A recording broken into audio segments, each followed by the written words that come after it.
अगर आप बेरोजगार हैं या फिर ऐसे कोर्स करने की इच्छा रखते हैं जिससे आपको रोजगार मिल सके, तो आज हम ऐसे ही शख्सियत से आपको रूबरू कराने जा रहे हैं जो पूर्णिया ही नहीं सीमांचल के हजारों छात्र छात्राओं को रोजगार परक कोर्स कराकर उसे रोजगार से जोड़ रहा है। जी हाँ, हम बात कर रहे हैं ग्रामीण स्वास्थ्य संगठन की, जो पिछले 1 वर्षों से पूर्णिया में अपनी सेवा दे रही है। यूँ तो ग्रामीण स्वास्थ्य संगठन की पूरे देश में कई इकाई है, जहां से छात्र छात्राएं खास करके ग्रामीण क्षेत्रों में काम कर रहे झोला छाप डॉक्टर जो आज यह कोर्स करके रोजगार की प्राप्ति की है।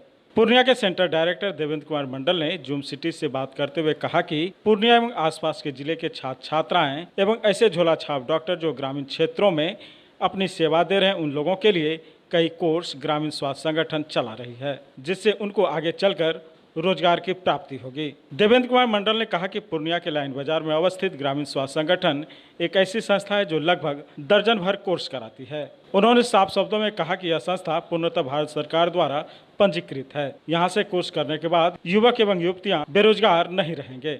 उन्होंने यह भी कहा कि ग्रामीण स्वास्थ्य संगठन पूर्णिया समेत अलग अलग प्रखंडों में अपना नामांकन सेंटर खोल रखा है, जहां से युवा युवतियां एवं ग्रामीण क्षेत्रों में काम करने वाले स्वास्थ्य सेवी संगठन द्वारा चलाए जा रहे मेडिकल कोर्स में अपना नामांकन करवा सकते हैं। उन्होंने फीस की बात करते हुए कहा कि हमारे संगठन में कम से कम फीस ली जाती है। वहीं दूर दराज से आए छात्र छात्राओं के लिए छात्रावास की भी समुचित व्यवस्था कराई जाती है। वहीं गरीब छात्र छात्राओं के लिए भी फीस में काफी डिस्काउंट दी जाती है। नमस्कार, आपका सबसे पहले बहुत बहुत धन्यवाद कि आप इतने अच्छे संस्थान के बारे में कवर करने के लिए आए हैं। सर, मैं अपना परिचय दे दूं। मेरा नाम देवेंद्र मंडल है और पूर्णिया जिला आरएचओ पूर्णिया के कोऑर्डिनेटर हैं, डायरेक्टर हैं। हमारी जो संस्था है ये मेडिकल लाइन के विभिन्न प्रकार के कोर्स को कराने का काम करती है। जैसा कि आपका सवाल है कोर्स को लेकर के कि आपके यहाँ किस तरह का कोर्स होता है या फिर कोर्स के साथ साथ सुविधाएं क्या मिलती है, तो पहले कोर्स के बारे में मैं बता दूं।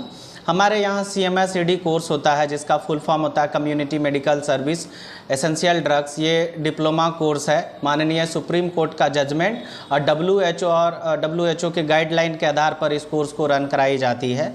कोई भी ऐसे स्टूडेंट जो 10th 12th या आगे जो भी पढ़ाई किए हैं करके अगर अनएम्प्लॉयड हैं, वैसे स्टूडेंट अगर इस कोर्स को करते हैं तो प्राथमिक उपचार करने के लिए वो हकदारी होते हैं, वो फर्स्ट एड का काम कर सकते हैं। क्योंकि आज पूरे देश भर में जनसंख्या विस्फोट हो रही है। जनसंख्या बढ़ने के साथ साथ बीमारियां भी तरह तरह की बढ़ रही है। जब बीमारी बढ़ेगा तो लोगों को देखरेख करने के लिए चिकित्सा व्यवस्था को डेवलप करनी होगी। और WHO का कहना है कि हर 1000 आदमी पर एक जो है MBBS होना चाहिए, जबकि ऐसा नहीं है। और जो MBBS कंप्लीट करेंगे भी तो वो बड़े शहरों में रहते हैं। ग्रामीण क्षेत्रों में ग्रामीणों को चिकित्सा व्यवस्था कौन देंगे, तो वैसे लोगों को सुविधा देने के लिए एक कोर्स है जिसका नाम है CMSED, जो हमारी संस्था कराती है। तो ये CMSED कोर्स यहाँ पर होता है, जिसको करके स्टूडेंट समाज में चिकित्सा व्यवस्था भी बेहतर प्रदान कर सकते हैं और साथ ही उसके पास एक स्वरोजगार का एक अवसर भी होता है। रही बात कि संस्था में फैसिलिटी क्या मिलता है, तो ऑनलाइन ऑफलाइन क्लासेस की व्यवस्था है। यहाँ पर बच्चों को पढ़ाई दी जा रही है, जिसमें कि एनाटॉमी है, फिजियोलॉजी है, उसमें cell tissue organ skeleton system के बारे में बताया जाता है, रेस्पिरेटरी सिस्टम के बारे में बताया जाता है। तो पूरा उसका एक सिलेबस है, करिकुलम है, जिसके अंतर्गत उसे शिक्षा दी जाती है। अब रही बात की से जो ग्रामीण डॉक्टर जो जिसको हम लोग झोला छाप डॉक्टर के नाम से भी जी, उनके लिए भी कोई कोर्सेस है? मैं उनके बारे में ही बात कर रहा हूँ कि देखिए आज क्या हो रहा है कि हमारे समाज में एक बहुत बड़ा वर्ग है जिसको ग्रामीण चिकित्सक या फिर लोग कहे तो झोला छाप कहना उचित नहीं होगा, क्योंकि हमारे देश के प्रदेश के मुख्यमंत्री हो चाहे देश के प्रधानमंत्री हो, ये बात छुपा हुआ नहीं है कि हर गांव में आज ग्रामीण चिकित्सक ही ऐसे इंसान थे जिन्होंने इस कोरोना समय में लोगों को कंट्रोल किया, लोगों को एक बेहतर व्यवस्था स्थापित करने में उन लोगों का एक बहुत बड़ा भूमिका रहा है। लेकिन मैं उनका सपोर्ट नहीं कर रहा हूं, बल्कि ये एक जो वास्तविक बात है इसको रखना चाह रहा हूं। कि वो लोग सेवा तो दे रहे हैं लेकिन कहीं न कहीं जानकारी की कमी है, कहीं न कहीं नॉलेज का अभाव है, जिसके कारण कई बारी अपने आए दिन मीडिया में भी ये खबर आता है कि ग्रामीण चिकित्सकों की गलती की वजह से किसी की जान चली गई। तो उन लोगों के बेहतर शिक्षा देने के लिए हमारी संस्था है कि वो अगर ये CMSCD कोर्स कर ले तो वो एक सिस्टम में आ जाते हैं, उनको एक प्रॉपर एजुकेशन मिलता है और वो WHO का जो गाइडलाइन है, जो एसेंशियल ड्रग्स है, जो मेडिसिन है, उस खास मेडिसिन पर ही वो काम करेंगे और वो लीगल वे में काम कर सकेंगे। तो एक आपके पास नर्सिंग का भी कोर्सेस है, डेंटल का भी कोर्स है, तो हमको ये जानकारी दें किन किन कोर्स कितने पढ़ते? देखिए, नर्सिंग असिस्टेंट का भी जो है सर्टिफिकेट कोर्स है, डेंटल असिस्टेंट का भी कोर्स है, उसके बाद एनिमल हेल्थ वर्कर का भी कोर्स है। जैसे आप ग्रामीण चिकित्सक बोलते हैं तो ग्रामीण चिकित्सक के लिए आप शब्दों का इस्तेमाल करते हैं कि प्राथमिक उपचार या फर्स्ट एड। उसी तरह जैसे एनिमल हेल्थ वर्कर है, एक तो होते हैं कि जो बैचलर का डिग्री लिए हैं जिनके नाम के आगे डॉक्टर लगेगा, लेकिन उनके नीचे जो ग्रामीण स्तर पर जो एनिमल के ऊपर काम करेंगे उनके लिए भी कोई एक पाठ्यक्रम होना चाहिए जिसको करके वो एटलीस्ट एनिमल के ऊपर फर्स्ट एड का कोई ट्रीटमेंट दे सके। तो हमारे पास एनिमल हेल्थ वर्कर का भी कोर्स है। जैसे डेंटल टेक्नीशियन का कोर्स है तो एक तो होगा BDS जो बैचलर ऑफ डेंटल सर्जरी हुए, जो डॉक्टर साहब कहलाते हैं, और उनके नीचे काम करने के लिए जो असिस्टेंट लेवल का जो कोर्स है वो है हमारे पास डेंटल टेक्नीशियन के तौर पर, जो 2 साल का कोर्स है। अगर एजुकेशन की बात करें, किसी जो पात्रता डिग्री होनी चाहिए जो आपके यहाँ एडमिशन कराएंगे, हाँ, वो क्या होना चाहिए, या फीस की बात? हाँ, तो जैसे योग्यता अलग अलग कोर्स है सर, अलग अलग कोर्स में अलग अलग योग्यताएं होती है। जैसे CMSCD है तो CMSCD में 10वीं पास पर भी एडमिशन होता है और 12वीं पास पे भी होता है।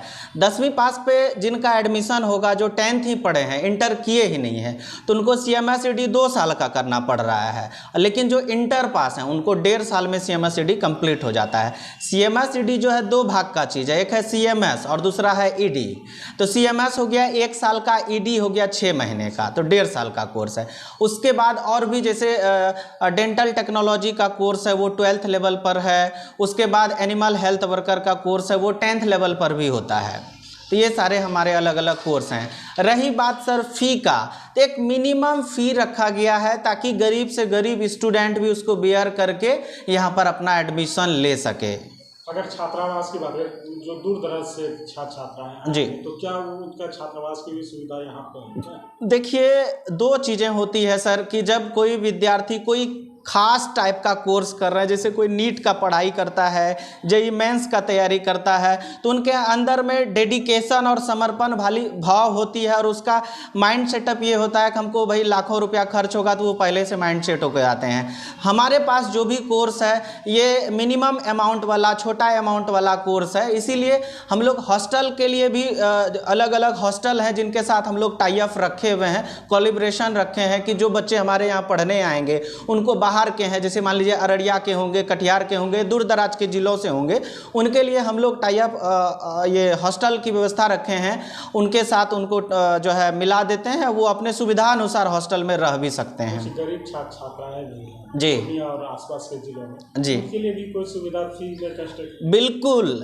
हमारा ये कहना है सर कि ऐसे लोग जो जिनके पिताजी नहीं हैं, जिनको विडोज कहा जाता है, उनके बच्चे अगर आते हैं तो उनके लिए स्पेशल डिस्काउंट हम लोग हमेशा करके रखते हैं। यानी संस्था, हम लोग जो काम कर रहे हैं फ्लेक्सिबल हैं, हम लोगों का एक नोबल मिशन है, हम लोगों का एक उद्देश्य है कि गांव-गांव में बेहतर चिकित्सा व्यवस्था बनाएं, उसके लिए ज़्यादा से ज़्यादा मेडिकल स्टाफ्स की जो कमी है अपने समाज में, उन कमी को पूरा करने के उद्देश्य से हम लोग काम कर रहे हैं। तो फ़ी हमेशा हम लोग फ्लेक्सिबल रखते हैं सर। एडमिशन की बात करें तो एडमिशन स्टार्ट है, रजिस्ट्रेशन? जी, एडमिशन रजिस्ट्रेशन हमारा स्टार्ट है, बच्चों का भी एडमिशन हो रहा है, नए नए बैच भी बन रहे हैं। उन छात्राओं से क्या कहेंगे जो इस तरह के कोर्सेज करना चाहते हैं और वो यहाँ नहीं पहुँच पा रहे हैं? देखिए, वैसे स्टूडेंट जो इन वीडियोस को देख रहे हैं, दूर दराज से देख रहे हैं, इलेक्ट्रॉनिक मीडिया के चैनल हैं, जूम सिटीज़ के जो भी दर्शकगण हैं, आपसे हम एक ही रिक्वेस्ट करेंगे, साधारण ISC BSc ICOM BCom inter matric BA graduation करके बेरोजगार रहने से अच्छा है कि हम कोई ऐसा कोर्स करें जो हमें रोजगार दिलाने में सहायक है। मैं इस बात के लिए आप लोगों को पूरा भरोसा दिला सकता हूं कि अगर आप आरएचओ पूर्णिया के साथ जुड़ करके कोई भी कोर्स करते हैं तो आप ये यकीन मानिए कि आप लाइफ में बेरोजगार कभी भी नहीं होंगे। क्यों? क्योंकि देश में जनसंख्या बढ़ रही है, जनसंख्या के साथ बीमारी बढ़ रही है। बीमारी बढ़ने के साथ साथ देश के जितने भी बड़े बड़े उद्योगपति हैं वो लोग बड़े बड़े हॉस्पिटल्स बना रहे हैं। हॉस्पिटल में काम कौन करेंगे? मैं पूछता हूं, वो काम करेंगे जो मेडिकल का कोई ना कोई कोर्स किए हैं। अगर आप ये कोर्स करते हैं डिप्लोमा, निश्चित रूप से आप सेल्फ डिपेंड बन पाएंगे।